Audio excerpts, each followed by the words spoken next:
Mengapa Ayub yang saleh, Ayub yang jujur, Ayub yang menjauhi kejahatan dan takut akan Allah itu mendapatkan pencobaan? Mengapa Ayub yang sangat setia itu kepada Tuhan mengalami hal-hal yang penuh dengan duka cita? Pelajaran sahabat ini kita dapat menemukan mengapa pencobaan-pencobaan itu terjadi.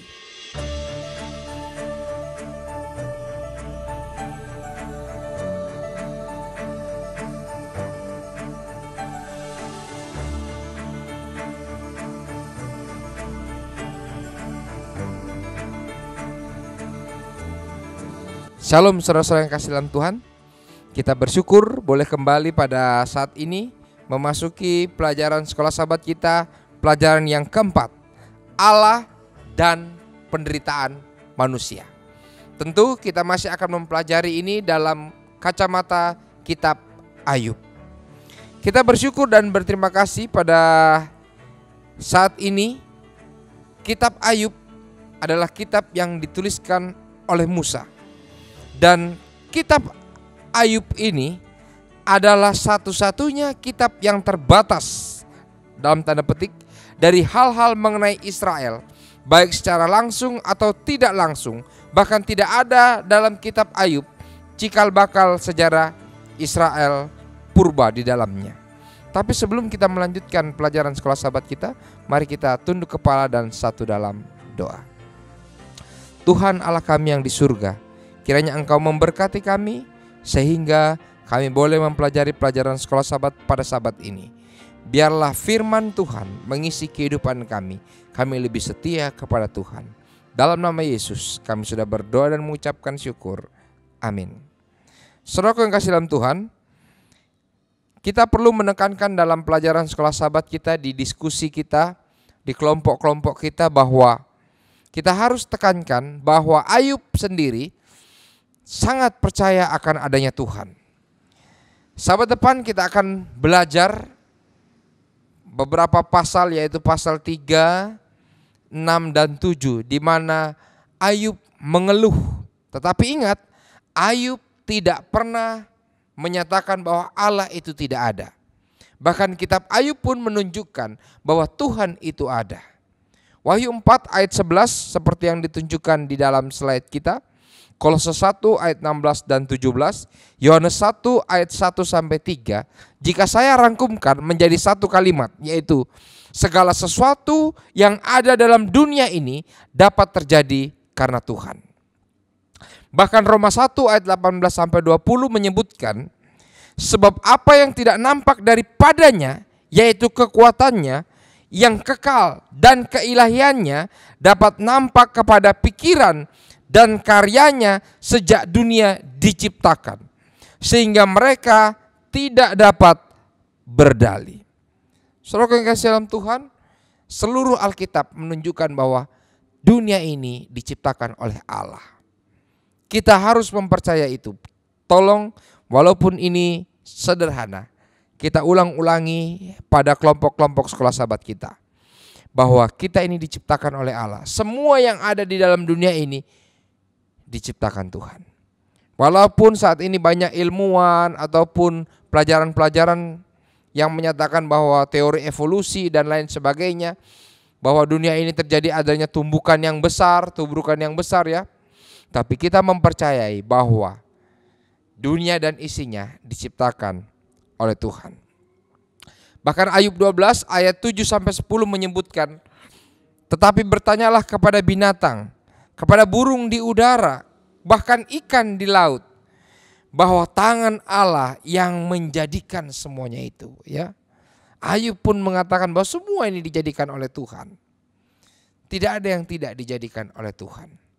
Sekarang pertanyaannya yang menjadi fokus kita, kenapa Ayub yang saleh, Ayub yang jujur, Ayub yang takut akan Allah, dan Ayub yang menjauhi kejahatan harus mengalami pencobaan dan penderitaan yang begitu besar?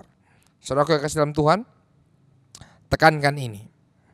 Ingat, Para pembaca kitab Ayub tahu alasan kenapa dia mengalami pencobaan. Ya, adanya pertikaian ataupun saya bisa sebut diskusi antara Tuhan dan setan dalam kitab Ayub. Lalu setan menyindir ya, apakah dengan tidak mendapatkan apa-apa Ayub setia kepadamu? Lalu Tuhan bilang, oke, silahkan cobai Ayub, tapi jangan sentuh Ayubnya. Tapi Ayub tetap setia dengan segala pencobaan yang datang, mulai dari untanya, keledai, domba dan lain sebagainya, termasuk anak-anaknya habis. Lalu setan datang lagi. Kali ini dia bilang kulit ganti kulit.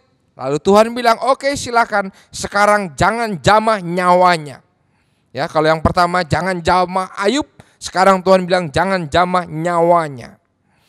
Lalu Ayub kena borok dari ujung kaki sampai ujung kepala. Plus istrinya datang, hei Ayub, kutukilah Tuhan Allahmu dan matilah. Saudaraku yang terkasih dalam Tuhan, seyogyanya istri ataupun pendamping daripada suami diciptakan oleh Tuhan untuk menjadi penolong. Ingat Adam dan Hawa, mereka diciptakan untuk menjadi penolong yang sepadan. Tapi kali ini istri daripada Ayub, dia melemahkan jawaban daripada Ayub. Apakah engkau hanya mau menerima yang baik daripada Tuhan, tetapi ketika yang jahat, pencobaan terjadi. Ingat, Ayub tidak mengatakan dari Tuhan, terjadi. Sekarang kamu mau meninggalkan Tuhan. Tapi Ayub tetap setia kepada Tuhan. Ya. Kalau Adam dan Hawa lari daripada Tuhan, tapi Ayub kena pencobaan, kena kesulitan, dia datang kepada Tuhan. Saudaraku yang kasih dalam Tuhan, kalau kita sedang dalam masalah, larilah kepada Tuhan. Sekarang menjawab pertanyaan, kenapa pencobaan itu harus terjadi? Apa maksud Allah dengan semua penderitaan ini? Apa yang membuat Ayub seperti ini? Ayub tidak tahu apa-apa. Sabat depan kita akan lihat dengan lebih jelas lagi keluh kesah Ayub. Yang bisa saya garis bawahi bahwa Ayub hanya bisa bertanya, kenapa Tuhan, mengapa dan mengapa? Jawaban yang paling baik atas apa yang terjadi dalam dunia ini adalah sesuai kacamata Ayub, tetaplah setia. Saudaraku yang kasih dalam Tuhan, banyak jawaban saudara bisa berikan. Contoh, saya juga pernah mendengarkan khotbah bahwa pencobaan itu terjadi untuk dapat membuktikan iman kita, kemurnian iman kita. Lalu datang orang bertanya, Tuhan kan maha tahu. Memangnya Tuhan gak tahu seberapa murni iman kita? Ingat, Tuhan tahu bahwa Ayub tetap akan setia kepada Tuhan. Tetapi kenapa juga diizinkan itu terjadi? Kalau dari kacamata Ayub, kita bisa menjawab itu menjadi berkat bagi kita. Iya kan? Pelajaran Ayub, kesulitan Ayub dan imannya kepada Tuhan menjadi pelajaran bukan hanya untuk Ayub sendiri. Karena ingat, Ayub tidak tahu bahwa kelak dia akan dipulihkan, dalam tanda kutip. Dia masih hidup 140 tahun lagi setelah sakit. Dia masih punya anak-anak yang lagi. Kekayaannya berlipat ganda, tapi ia mati. Itu pelajaran kita sahabat yang pertama. Tapi itu juga menjadi berkat bagi saya, bagi Anda yang mendengarkan, bahwa kita harus tetap setia kepada Tuhan apapun keadaan kita. Ingat Wahyu 15 ayat 3 mengatakan bahwa besar dan ajaib segala pekerjaanmu ya Tuhan, Allah yang Maha Kuasa, adil dan benar segala jalanmu ya Raja segala bangsa. Ayub pun sendiri mengatakan, aku lahir telanjang, kembali telanjang, terpujilah nama Tuhan. Saudaraku yang kasih dalam Tuhan, saya ingat ilustrasi yang saya dengar waktu saya kuliah di Manado. Ada seorang nenek katanya, ini ilustrasi. Nenek ini setiap kali pendeta berkhotbah selalu dia akan merespon. Dan responnya ini membuat pendeta kaget. Jadi kalau pendeta khotbah dan khotbahnya semangat, dia akan bilang, "Praise the Lord, puji Tuhan." Jadi semua jemaat akan lihat kepada nenek ini, pendeta pun terganggu. Satu ketika pendeta katakan kepada ini nenek, "Nek, nanti kalau saya khotbah jangan teriak puji Tuhan atau praise the Lord. Nanti setelah selesai khotbah saya kasih blanket." Saudara tahu blanket selimut ya? Selimut. Oke, akhirnya khotbah mulai. Waktu pendeta berkhotbah sudah berapi-api, ini nenek mau bilang, dia tahan karena dia ingat blanket. Lebih berapi-api lagi, ini nenek mau bilang, ditahan karena dia ingat blanket. Sampai pada penutupan dia sudah tidak tahan lagi. Lalu dia berdiri dan dia berteriak, "Ada blanket atau nggak ada blanket, praise the Lord. Ada selimut atau nggak ada selimut, puji Tuhan." Nah ini saudara, Ayub seperti itu. Ada berkat, tidak ada berkat, puji Tuhan. Hilang berkat, ada berkat, puji Tuhan. Tapi Ayub mengeluh, sahabat depan kita akan pelajari. Cuman pelajaran sahabat ini, ingatkan diri kita masing-masing. Bahwa mari saudara-saudaraku memuji nama Tuhan dalam keadaan apapun. Allah tahu penderitaan kita. Allah tahu kesanggupan kita. Bahkan kita tahu ayatnya, pencobaan-pencobaan yang kamu alami tidak akan melampaui kekuatanmu. Pada waktu kamu dicobai, Ia adalah setia dan akan memberikan pertolongan kepadamu. Sekarang pertanyaannya, kalau kita tahu Tuhan akan memberikan pertolongan, Tuhan akan memberikan jalan keluar, maukah kita tetap setia kepada Tuhan? Itu menjadi pilihan bagi kita. Oleh sebab itu, mari saudara-saudara memilih Tuhan. Percaya kepada Tuhan dalam keadaan apapun kita.